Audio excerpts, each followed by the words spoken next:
মনে রাখেন যদি আপনার মধ্যে এই কথা বাইর হয়ে যায় লিখে রাখেন, আল্লাহ আপনার নাম জাহান্নামে লিখে রাখেন। তওবা করেন জলদি।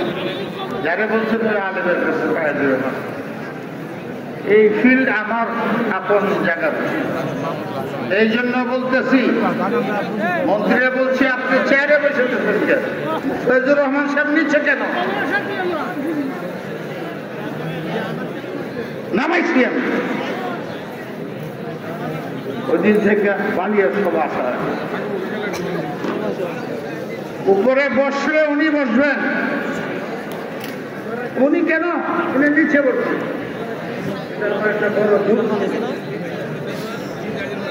গায়ে উনি রাগি মানুষ। বুঝে আসলো না তোমার বাপের পায়ের তলে বসে, তোমার বাপের ঘোরা সে তার মাথা ধরে বসে। এটার নাম আদব, এটার নাম রাজনীতি। ভোট চাইবার এইসব কার কাছে ভোট চাইবে যে তোমার? আমার কাছে ভোট চাইলে অন্তত পক্ষে আমার জানতে হবে যে তোমার ইমান ঠিক আছে, আর কিছু যাই হোক আলেমদের শ্রদ্ধা করো। তা না হলে এখানে তোমার বক্তৃতা দেওয়ার অধিকার নেই। দূরে বলে এখানে ইসলামের পরিবেশ।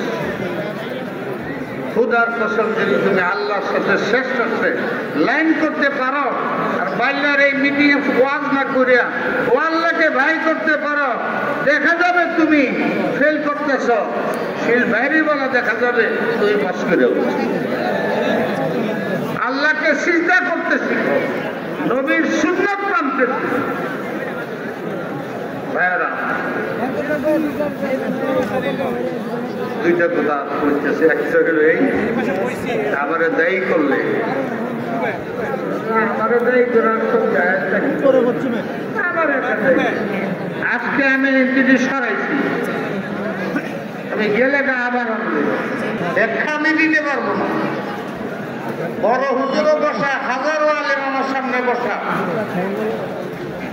ওলামারা লেখছেন জায়েদ ফি কিতাবিল্লাহ, লব্ধ বাড়ায় দাও, অর্থ বাড়ায় কমায় দাও। আমি আপনাদের সামনে বলতেছি আমলই তাহারি, লব্জের তাহারি, কলম দেখবে অর্থের পরিবর্তন বলে কলম দেখবে। আমলই পরিবর্তন, আমলের মাধ্যমে কোরআনের হুকুমের পরিবর্তন। বাংলাদেশ কিভাবে বলবো, আমি নিজেই মুক্তালা, আল্লাহ আপনার মাফ করে দেবো। বিবাদ করা হারাম, বিবাদ করা হারাম। কি কেমন হারাম? কতল করে যে একসাথে বেশি হারাম, জিনা করে যে এটা সে হারাম, সুদ খায় এটা সে হারাম, ঘুষ খায় এটা সে হারাম। কোরআনে এটাকে হারাম বলে বলে বিচার কি করুন? দুনিয়াতে বিচার করে কতল, জিনা হইল বিবাদ করলো, জিনার জন্য কতল করে দিল, বিবাদের জন্য কতল কবরে গেছে, জিনার শাস্তিত হয়ে গেল। বিবাদের লোক কেমনে করবো? এই বিবাদের শাস্তি যে দুনিয়ায় করা যায় না, এই জন্য এটার শাস্তি আছে। আর কোনো গুণা না থাকলেও এই বিবাদের শাস্তি একেবারে বিচার হবে, ওখানে থেকে জাহান্নাম দেওয়া হবে। এই বিবাদ হারাম, আলেমের জন্য জাতীয় সবুজ অতীয় দালাল। কোরআনের আয়াতে আমি একটা আয়াত পড়তেছি, কারণ পরে বলবো, শেষ করে আমি জানি না এই থানবী আশরাফ আলী থানবী, শেখুল ইসলাম মাদানী, মুফতি কিফায়াতুল্লাহ ইউসুফ বিন নুনি, আল্লামা কাশ্মীরি, ইয়াকুব নানবী, শেখ খলিল মাহমুদ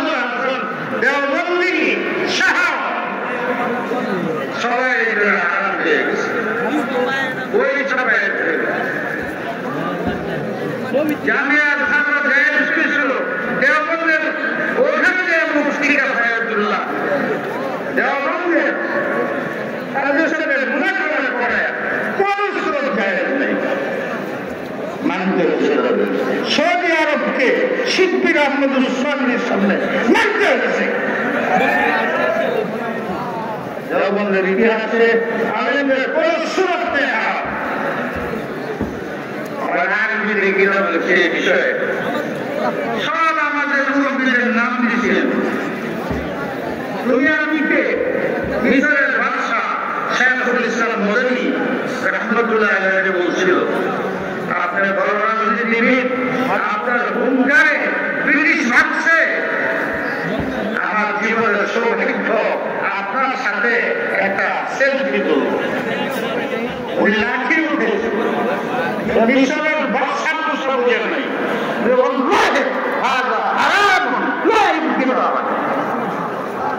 রাজনীতি প্রধান ব্যক্তি ছিলেন, করতে দেয় নাই, আলোই করতে দেয় নাই, ভঙ্গলি করতে দেয় নাই, এমনকি করতে দেয় নাই, আমাদের একাডেমি কেউ করতে দেয় নাই। সবাই হারাম করছে, কোন সুরত না, কিছু বেরিয়েছে এই সুরত এই সুরত। তাইলে যদি এটা হারাম হয়ে থাকে আমরা করি, আমলি তাহারি আমি মুখে বলি হারাম আর নিজে আমল করি, এটা যদি মনে থাকি না বলি কমপক্ষে বলতে হবে তাহারিতে আমলি।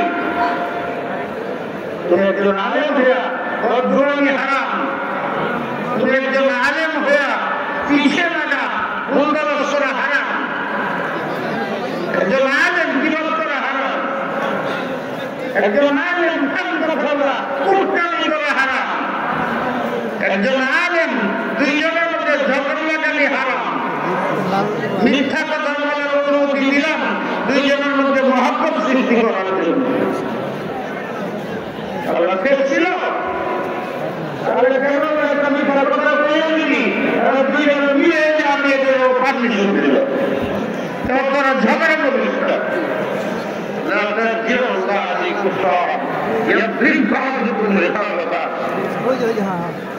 ঠিক যে কথা বলা হারাম, কথা বলা হারাম,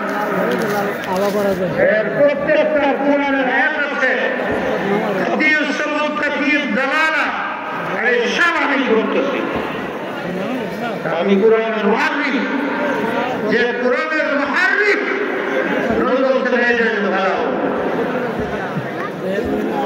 যে কোরআনের মধ্যে কি করে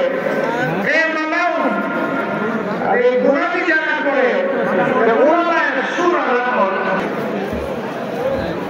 একজন আরেকজনের দোষ তার মিটিং এর মধ্যে প্রকাশ্যে এর বিরুদ্ধে হ্যাঁ এর বিরুদ্ধে হ্যাঁ মিটিং এর মানুষের সাথে ভাগ করে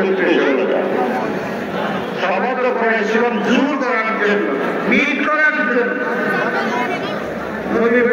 খালি জোর সৃষ্টি করো, আর এটা মহাব্বত করা হবে না, ক্ষমা করা হবে না, হিসাব করা হবে না, এই শিখেছে ছাড়া হবে না। আমার মনে আসছে এই জন্য বলি, আমি 2 বছর মুদামিনী করার পরে আমার শ্বশুরকে আমি গিয়েছিলাম রাহমাতুল্লাহ আলাইহি শুনলাম ৫-১৫ বছর আপনার দেশ বাড়িয়ে মাদ্রাসা চলাইছে। আমি তো 2 বছর চলে হয়ে গেছি, নিজের জমি ভারতের নিজের বিক্রি করছি, আর চাকরি করে ইমান করতে করে এগিয়ে মাদ্রাসা দিই, শিক্ষকরা আমার সুখ হয়, এটা সহ্য আছে কি করতো। উনি তো ওনার ভাষা জানে থাকলে ওনার ভাষায় আমার বললেন 3টা নসিহত করলেন। 1 নম্বর, দিলে সমুদ্র বানাও,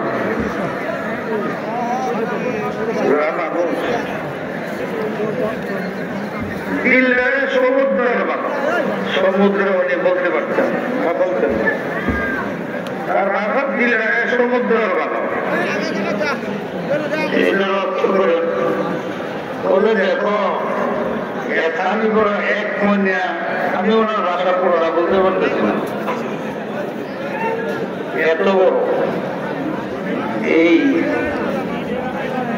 ইট গুলো বা ইট বা পাথর, এক পয়সা পাথর যদি সমুদ্রের মধ্যে মিলে মারো,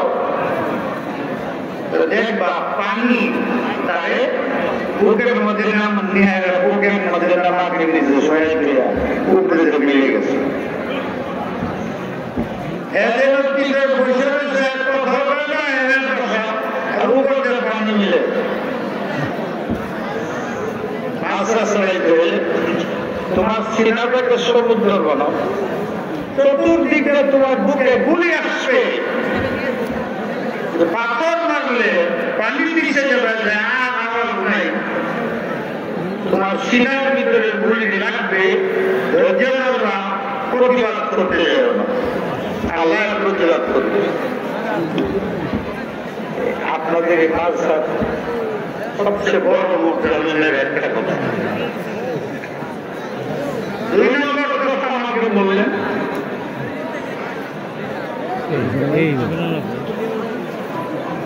তোমার একটা মেয়ে থাকে, যদি তুমি জানো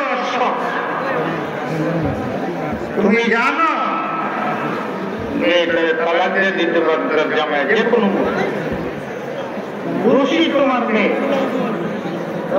জামাই